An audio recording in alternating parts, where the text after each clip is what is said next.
भारत का संविधान कोई बदल ही नहीं सकता है। एक पदाधिकारी की क्या हैसियत है, कोई मुख्यमंत्री, शिक्षा मंत्री।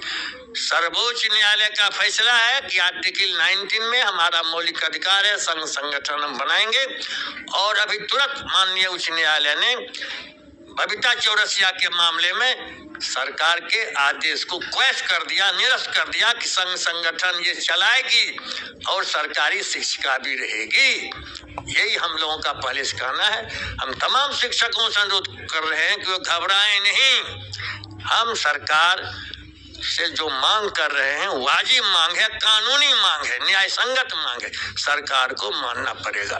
जो नियमावली आई तो पहली बार जब से नीतीश सरकार 2006 में आई गई, फिर आई फिर गई, तो पहली बार इन्होंने हितबद्ध वर्ग से सुझाव मांगा कि आपकी सेवा में हम परिवर्तन करेंगे, आपकी बेहतरी के लिए आपको नियोजित से सरकारी बनाएंगे। तो इन्होंने भारत के संविधान 309 जो अनुच्छेद है उसके आधार पर केंद्र की सरकार अथवा राज्य सरकार को अपने कर्मियों के लिए नियम बनाने का अधिकार है। 309 में जो नियम बनेगा उसका अर्थ है कि सरकारी कर्मचारी के लिए बन रहा है। और लगभग 1 लाख लोगों से सुझाव प्राप्त किया इन्होंने, 1 लाख लोगों से, और तमाम को रद्दी की टोकरी में फेंक दिया।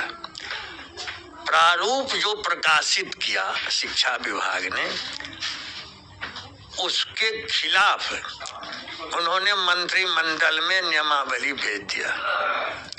प्रारूप में कुछ है और नियमावली पास कुछ करवा दिया। तो पहली गलती तो यह हो गई।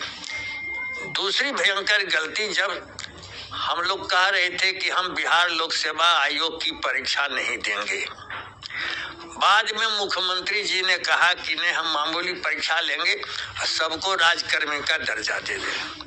तो हमने अपने शिक्षकों को तैयार किया।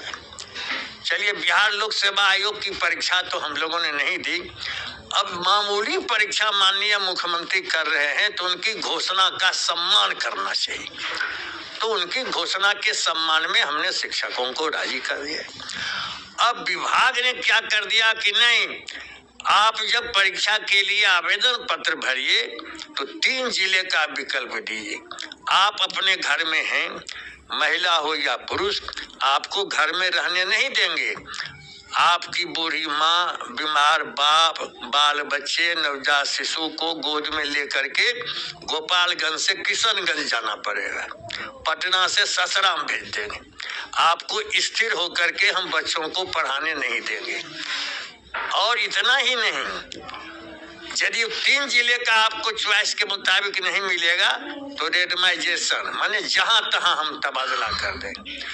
हम 3 जिले का जो विकल्प देंगे तो हमारे सामने हमारे विषय की तो रिक्ति रहेगी नहीं, अंधकार में हम कहां कैसे चॉइस दे दें। और उसके बाद नियम के विरुद्ध कह दिया कि हम ऑनलाइन परीक्षा लें। हमारे शिक्षक विषय शिक्षक हैं, कंप्यूटर शिक्षक सभी नहीं हैं। इसलिए हमने इसका विरोध किया।